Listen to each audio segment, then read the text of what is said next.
Urupfu nicyo kintu kibi. Rwamukwaya Valens yapfuye.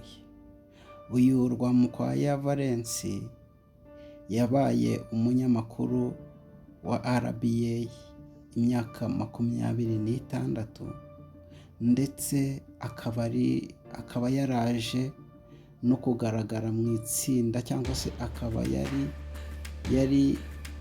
ari mu itsinda ry'abantu bashinze RBA. Uyu munyamakuru Rwamukwaya afite ibigwi mu mwuga w'itangazamakuru, aho kuri televiziyo cyangwa se muri RBA yakoraga akazi ko gufata amashusho.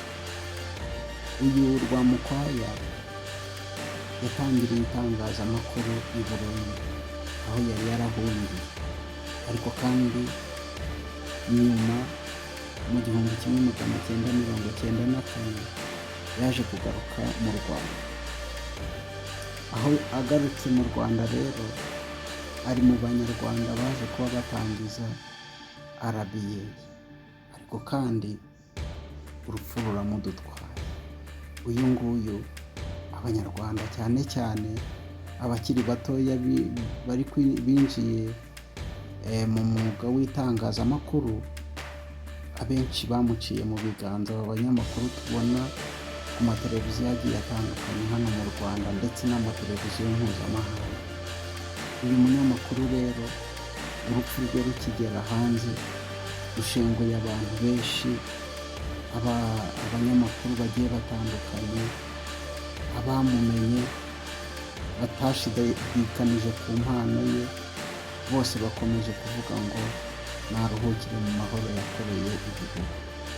Yes, ikaze nanone bakunzi b'iyi shene tugenda tunyuzaho amakuru agiye atandukanye.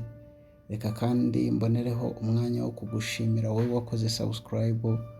Reka kandi nawe utarayikora uyikore kugira ngo tujye tubana mu nkuru n'ibiganiro.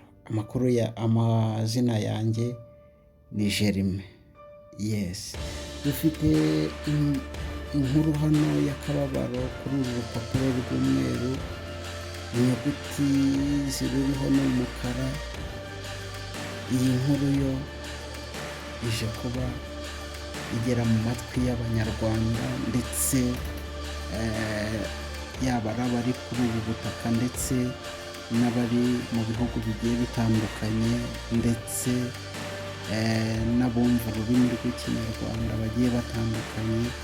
Inkuru y'uru rupfu rw'uyu mugabo Rwamukwaya Valens ishenguye abantu benshi.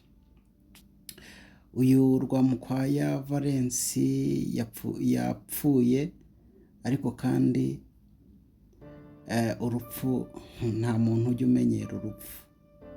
Uyu Rwamukwaya Valens rero yabaye umunyamakuru wa RBA imyaka 26 afata amashusho kuri RBA 26. Sinzi niba ibyo bintu uri kubyumva. Imyaka 26 akaba yaramaze imyaka 38 ari umunyamakuru. Ni ukuvuga ngo uyu Rwamukwaya Valens yabaye umunyamakuru wa RBA, ariko kandi mbere yari n'umunyamakuru, aho yari umunyamakuru mu gihugu cy'u Burundi aho yari yarahungiye. Akaba yitabye Imana tariki 2 Gashyantare umwaka wa 2026. Akaba yazize indwara aho yari mu kiruhuko cy'izabukuru. Akaba yaguye mu bitaro by'Umwami Faisal. Ibi kandi bikaba byemejwe n'umuryango we. Uyu Rwamukwaya Valens akaba yaravukiye mu majyepfo mu karere ka Nyaruguru, yavutse mu 1956. Akaba yari afite umuryango ndetse akaba yari afite umugore n'abana batandatu.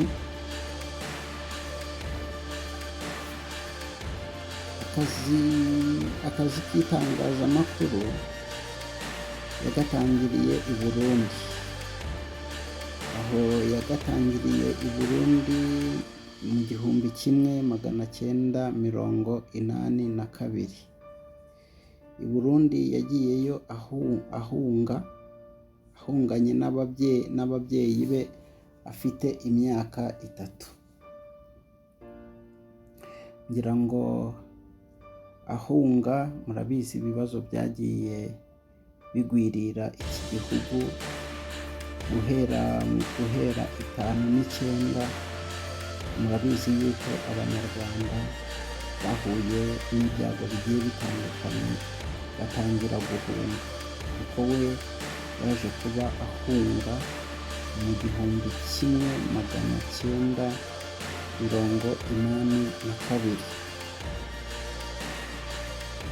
ngira ngo agezeyo rero yahunze afite imyaka 3.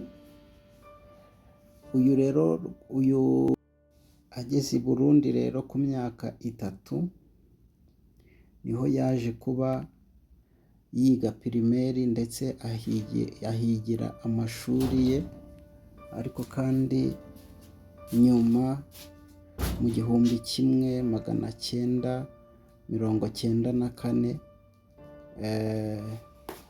yaje kuba ataha. ubwo murabyumva yuko yatashye nyuma ya jenoside, ariko kandi n'ubundi u Rwanda rukiri mu ntambara. ariko kandi mbere yuko atahuka ava i Burundi, n'ubundi akaba yari umunyamakuru i Burundi.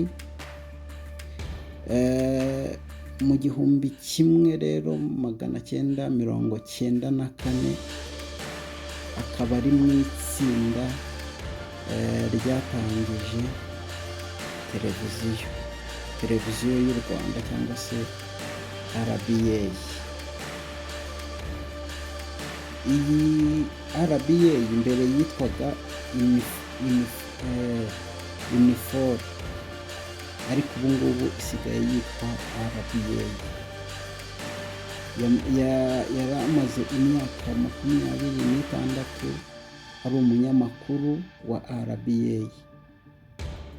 nyuma y'imyaka 26 ari umunyamakuru wa RBA, mu mwaka wa 2020 yaje kuba ajya mu kiruhuko cy'izabukuru. nyuma y'uko rero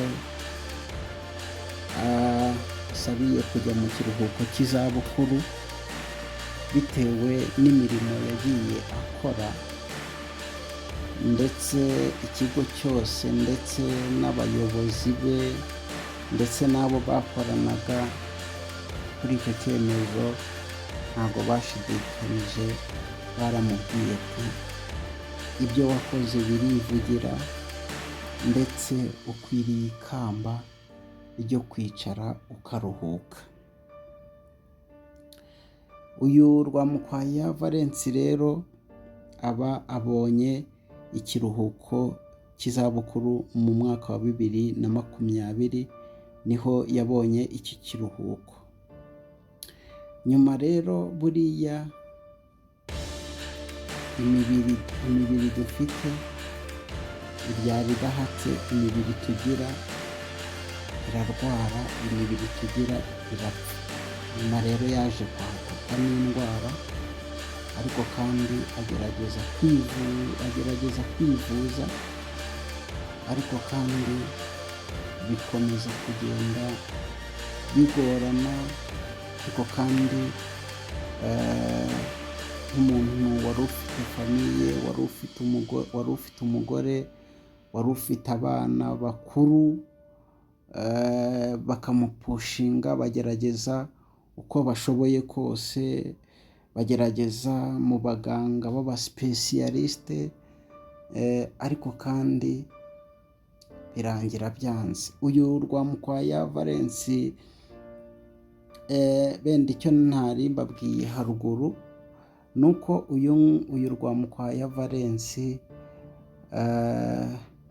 mbere y'uko ajya mu kiruhuko cy'izabukuru, RBA yamukoreye ibirori, ndetse abanyamakuru benshi, abo yakoresheje stage, abo yafashije bagiye batandukanye, dore yuko abanyamakuru benshi bamuciye mu biganza. Uyu Rwamukwaya Valens yaje kuba akorerwa ibirori, ndetse aza kuba ahabwa n'impano cyangwa se kado nk'umunyamakuru mukuru watangije RBA. Ndetse ikindi wamenya ni uko wamenya yuko uyu Rwamukwaya Valens ari mu itsinda ry'abantu batangije RBA. Ibyo rero RBA na n'uyu munsi Rwamukwaya Valens aruhutse cyangwa se asinziriye, RBA na n'uyu munsi iracyarekonesa yuko uyu Rwamukwaya ari mu batangije RBA. Uyu rero Rwamukwaya Valens nyuma yuko avuye kuri RBA cyangwa se afatiye ikiruhuko cy'izabukuru, nakubwiye yuko yaje kuba arwara, ariko kandi nyuma aza kuba ajya mu bitaro bya Faisal, ariko kandi ubu ngubu yaje kuba anitaba Imana, aguye no muri ibi bitaro bya Faisal. Uyu Rwamukwaya rero reka tumwifurize kuruhukira mu mahoro. Ikindi uyu Rwamukwaya Valens reka twizere yuko tuzahurira nawe mu gitondo cy'umuzuko. Reka twihanganishe umuryango we mugari, twihanganishe abanyamakuru bamukundaga, twihanganishe abo yafashije, twihanganishe umuryango mugari, twihanganishe kandi n'abari bamuzi bose. Kandi reka n'ubundi dusoze tuvuga ngo umuntu wese wumvishe iyi nkuru nagira ngo nkwibutse yuko abarokore nibo bavuga ngo Yesu niba atinze urupfu rwo ntirutinze. Nuko muhore mukenyeye kandi amatabaza yanyu ahore yaka. Mwakoze kubana nanjye, Imana ibahe umugisha. Ntugende udakoze subscribe. Bye.